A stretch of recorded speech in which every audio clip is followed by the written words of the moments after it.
한국직업방송과 연합뉴스TV가 함께 만드는 취업 전문 뉴스 투데이 고용플러스입니다.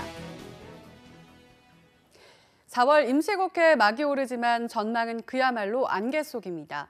탄력근로자 단위기간 확대와 최저임금법 개정안, 추가 경정 예산안 등 여야 간 이견이 큰 현안들이 산적해 있어 강대강 대치를 이어갈 것이라는 전망이 지배적입니다. 최덕재 기자의 보도입니다. 문인상 국회의장과 여야 5당 원내대표 간 회동을 시작으로 4월 임시국회가 본격 가동됩니다. 하지만 한 달 동안 이어질 4월 임시국회의 전망은 그다지 밝지 않은 모습입니다. 일단 탄력근로제 단위기간 확대를 위한 근로기준법 개정안과 최저임금 결정체계 개편을 위한 최저임금법 개정안 논의가 최대 암초로 꼽힙니다. 현행 3개월인 탄력근로제 단위기간 확대를 놓고 민주당과 바른미래당은 6개월로, 자유한국당은 1년으로 하자고 맞서고 있습니다. 다만 주 52시간제 추가 계도 기간이 지난달 끝나면서 사업주들이 처벌을 피할 수 없게 된 상황인 만큼 여야가 극적 합의를 이끌어낼 가능성도 있습니다. 정부가 오는 25일을 전후해 국회에 제출할 예정인 미세먼지 문제와 선제적 경기 대응 등을 위한 추경안을 놓고서도 적지 않은 충돌이 예상됩니다. 민주당은 국가적 재난 복구를 위해 꼭 필요한 추경이라고 강조할 전망이지만 한국당은 세금 퍼주기 추경을 막아내겠다는 입장입니다. 여기다 문재인 대통령이 국회 청문보고서가 채택되지 않은 박영선, 김현철 장관 후보자 임명을 재가할 방침이어서 갈등이 커질 것으로 전망됩니다. 이런 와중에도 여야 원내대표들이 오는 수요일 임시정부 수립 100주년 기념행사 참석을 위해 중국 상하이를 함께 방문할 예정이어서 꼬인 정국을 풀어낼 계기가 될지 주목됩니다. 연합뉴스TV 최덕재입니다. 고용보험에 가입돼 있지 않아 실직 후에 실업급여를 못 받는 노동자가 10명 중 6명인데요. 이런 취약층에 국가가 실업수당을 주는 한국형 실업부조의 수혜자가 내년에 53만 명 정도 될 것으로 추산됐습니다. 강은나래 기자입니다. 내년에 도입될 한국형 실업부조와 관련해 정부가 설계한 실업부조 지급 기준입니다. 18세에서 64세까지의 실업자와 월급 50만 원 미만의 불완전 취업자 중 일할 능력과 의사가 있는 저소득층, 즉 재산 규모 6억 원 미만, 중위소득 60% 이하인 사람이 대상입니다. 실업급여 대상자와 기초생활수급자는 제외됩니다. 이 기준으로 한국노동연구원이 추산해보니 실업부조의 잠재 수혜자는 53만 6천여 명. 연령대별로 보면 30에서 54세가 29만 4천 명으로 가장 많고 55세에서 64세 13만 2천여 명, 15세에서 29세는 11만 명입니다. 주로 사업을 접은 영세 자영업자나 저소득 가구 청년과 경력 단절, 특수고용 노동자 등이 매월 50만 원씩 6개월간 지원받을 전망입니다. 정부는 상반기 중 입법화를 마무리한다는 계획. 하지만 앞서 노사정이 합의한 기준 중위소득 50% 이하가 적용된다면 정부안보다 대상자는 줄어들 수도 있습니다. 50%로 왜 내려왔느냐 하는 문제에 대해서는 사실 제도를 새로 도입하는 상황에서 여러 가지 불확실성이 있기 때문에 조금 안전하게 출발하자라는 취지에서. 또 고용보험 기금 재원으로 지원하는 실업급여와 달리 실업부조는 전액 국가 예산으로 충당하는 만큼 국회 논의 과정에서 찬반 논란 소지가 있습니다. 연합뉴스TV 강은나래입니다.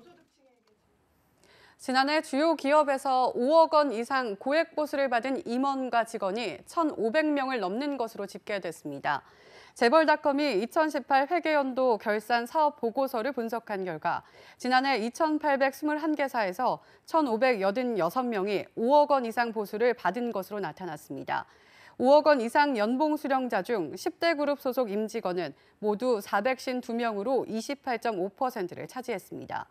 임원급이 아닌 일반 직원도 모두 111명 포함됐습니다.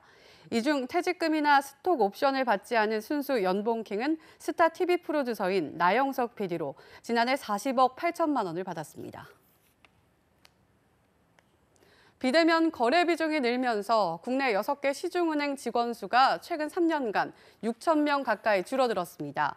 각 은행의 사업 보고서를 보면 국민과 신한, 우리, 하나 등 6개 시중은행 직원은 지난해 말 기준 6만 8천여 명으로 3년 전 7만 4천여 명에 비해 6천 명 가까이 감소했습니다. 특히 기간제가 아닌 정규직과 무기계약직은 최근 희망퇴직이 늘어나면서 7,000명 넘게 줄었습니다. 반면 6개 은행 직원의 연봉은 생산성 제고에 힘입어 작년 9,300만 원을 기록, 2015년과 비교해 1,100만 원 늘었습니다. 1,500조 원을 넘어선 가계부채. 늘어나는 속도는 둔화됐다지만 전 세계와 비교하면 여전히 높은 편입니다. 우리나라가 작년 말 기준으로 부채 증가 속도뿐만 아니라 국내 총생산 대비 부채 비율이 가장 높은 것으로 나타났습니다. 박진영 기자의 보도입니다. 1,500조 원을 넘어선 한국 가계부채. 증가율이 낮아졌다고 하지만 여전히 우려스러운 상태입니다. 작년 4분기 말 기준 한국 가계부채의 국내 총생산 대비 비율은 97.9%로 발표 자료상 세계에서 가장 높았습니다. 글로벌 가계부채의 GDP 비율이 59.6%라는 점을 고려하면 평균치를 크게 웃돌아 거의 국내 총생산에 육박하는 부채를 갖고 있다는 겁니다. 부채 비율 상승 속도도 가장 빨랐습니다. 작년 말 한국 가계부채의 GDP 비율은 1년 전 94.8%보다 3.1%포인트 상승해 조사 대상 34개 국가 중 가장 큰 폭으로 올랐습니다. 글로벌 가계부채의 GDP 비율이 같은 기간 0.2%포인트 오른 것과 비교하면 상당한 수치입니다. 문제는 가계빚이 늘면 소비가 줄고 경기 상황에 부정적 영향을 미칠 수밖에 없다는 겁니다. 전반적인 경기 상황이 악화되면서 사업 자금 및 생계 자금에 필요한 가계 부채가 늘어나고 있고요.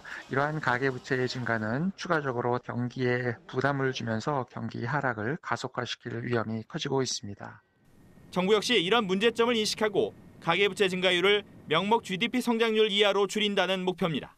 하지만 세계 경기 둔화 조짐이 확산한 가운데 각종 국내 경기 지표가 나빠지는 상황에서 추가 부채 규제 방안을 꺼내기도 쉽지 않아 보입니다. 한국은행의 기준금리 인상 카드 역시 경기 하강 우려 속에 점차 설 자리를 잃어가는 양상입니다. 연합뉴스TV 박진영입니다. 올 1분기 물가 상승률이 통계 작성 이후 가장 낮은 수준을 기록했습니다. 수출이 넉 달째 줄어들고 내수도 부진한 가운데 저물가 흐름이 이어지면서 경기 부진 속 물가 하락을 의미하는 디플레이션 우려마저 나오고 있습니다. 이승국 기자입니다. 지난달 소비자 물가는 1년 전보다 0.4% 오르는 데 그쳤습니다. 올해 들어 1월 0.8%, 2월 0.5%에 이어 석 달 연속 0%대 상승률입니다. 1분기 물가 상승률 0.5%는 1965년 관련 통계 작성 시작 이후 가장 낮은 수준입니다. 원인으로 분석되는 석유류와 채소류 가격 하락 등의 영향을 뺀 근원 물가 상승률도 2000년 2월 이후 19년여 만에 가장 낮게 나타났습니다. 여기에 4개월째 줄어든 수출과 나아질 조짐이 보이지 않는 내수 상황까지 더해지며 경기 침체와 물가 하락이 겹치는 디플레이션 우려가 나오고 있습니다. 최근에 내수 경기 상황을 보면 특히 투자나 소비가 잘 안 되고 있는 부분을 볼 때 디플레이션 가능성도 우리가 배제하기는 어렵다 생각이 듭니다. 한국은행은 유류세 인하가 끝나는 다음 달 이후 물가 상승률이 1%대로 올라갈 것으로 예상한다며 디플레이션을 우려할 상황은 아니라는 입장입니다. 하지만 일각에서는 공급 측면을 제외하고도 소비 위축에 따른 수요 부진이 저물가에 상당한 영향을 준 것으로 분석된다며 일본식 장기 불황 가능성에도 대비할 필요가 있다는 지적이 나옵니다. 연합뉴스TV 이승국입니다. 유류세 인하 조치가 한 달 뒤면 끝납니다. 문제는 경기도 어려운데 국제 유가까지 강세라 이대로 두면 휘발유 값이 단숨에 리터당 1,600원대로 훌쩍 뛴다는 건데요. 이재욱 기자가 현 상황과 인하 연장을 둘러싼 찬반 양론을 정리했습니다. 지난해 11월부터 6개월 한시로 이뤄진 유류세 15% 인하 조치 종료가 한 달 앞으로 다가왔습니다. 하지만 최근 기름값 동향은 심상치 않습니다. 줄곧 내리던 휘발유 값은 지난 2월 15일 바닥을 찍은 뒤 50일 가까이 상승세를 이어가고 있고 경유 가격도 비슷한 흐름입니다. 산유국의 감산 탓에 국제유가와 석유 제품 가격 상승세가 이어진 탓입니다. 사정이 이런데 리터당 휘발유 123원, 경유 87원에 세금까지 오르면 한 달 뒤 휘발유 값은 단숨에 1,600원대로 뛸 전망입니다. 경기가 계속 하강하는 상황에서 충격이 클 수밖에 없습니다. 인하 조치 연장 목소리가 나오는 이유입니다. 최근에 국제 요구가 계속 상승하고 중요한 그 경제의 회복을 위한 노력을 할 때입니다. 경제 활성화와 또를 위해서는 연장을 해주는 것이 좋겠다. 하지만 반론도 만만치 않습니다. 경기 활성화를 위해서는 최대 9조 원의 추가 경정 예산 편성이 논의 중이고 유류세 인하로 2조 원의 세수 결손이 생겼는데 연장은 무리란 겁니다. 미세먼지 감축을 위해 유류 소비를 억제할 필요성도 거론됩니다. 지금 미세먼지라든지 이런 여러 가지 경유가 유발한 사회적 비용을 생각하면 그 이상의 이제 유류세 정상화가 필요한 거죠. 정부는 유류세 인하 연장에 대해 논의된 부분이 없다는 입장. 한 달 뒤 기름값 충격을 감내할지 아니면 경기 살리기를 위해 인하를 연장할지 정부의 결정에 이목이 쏠리고 있습니다. 연합뉴스TV 이재욱입니다. 최근 예비타당성 제도 개편으로 수도권 철도 노선 확장에 대한 기대감이 높아졌습니다. 철도가 제 시간에 출발해 제 시간에 도착하는 장점이 있는 만큼 설치 요구가 많은데요. 관심 지역은 어딜까요? 배삼진 기자입니다. 이번 예비타당성 제도 개편의 핵심은 수도권의 경우 감점 요인으로 작용했던 지역균형 평가가 사라지고 경제성 평가 비중을 크게 높인 겁니다. 이동 인구가 많을수록 자체 예산 확보 규모가 클수록 속도를 더 낼 수 있다는 얘기입니다. 가장 반기는 곳은 인천입니다. 그간 서울과 연결된 철도 노선은 지하철 1호선과 공항 철도가 전부였습니다. 일단 예타 대상에 포함된 제2경인선 광역철도가 연결되면 철도 소외 지역으로 꼽혔던 인천 서남부권 주민들의 서울 접근성이 획기적으로 개선됩니다.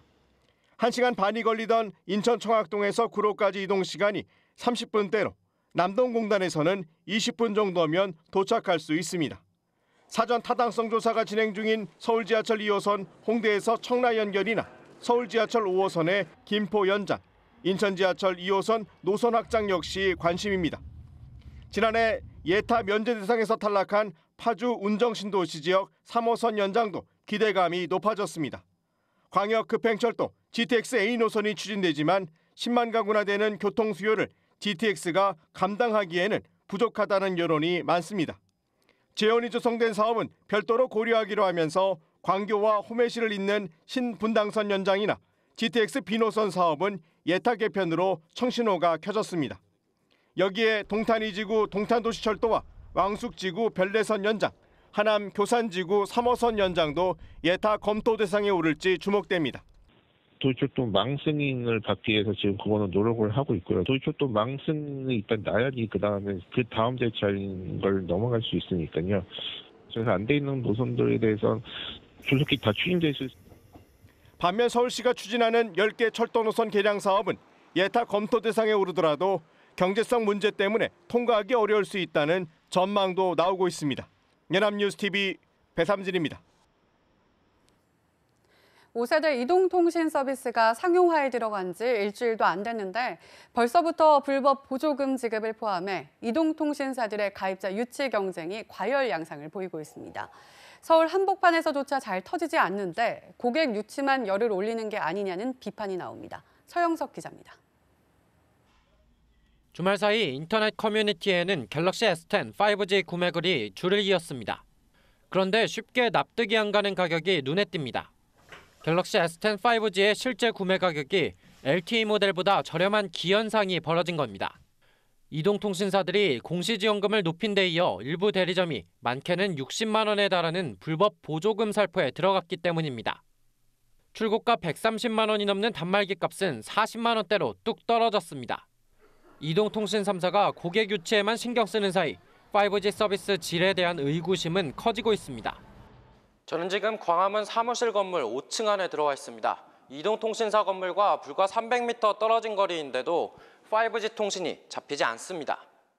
5G 이용 고객이 늘수록 속도와 서비스 범위에 대한 불만이 더 커질 수 있음을 보여주는 대목인 셈입니다. 수도권 지역에서도 통신 서비스가 원활하지 않은 부분들은 조금 문제가 있는 것 같고 서비스가 충분하지 않은 상태에서 고객 유치에만 지나치게 과열 양상을 전문가들은 통신사들이 불법 보조금을 지급할 여력이 있다면 5G 통신망을 더 늘리는 데 투자해야 한다고 꼬집었습니다. 연합뉴스TV 서영석입니다.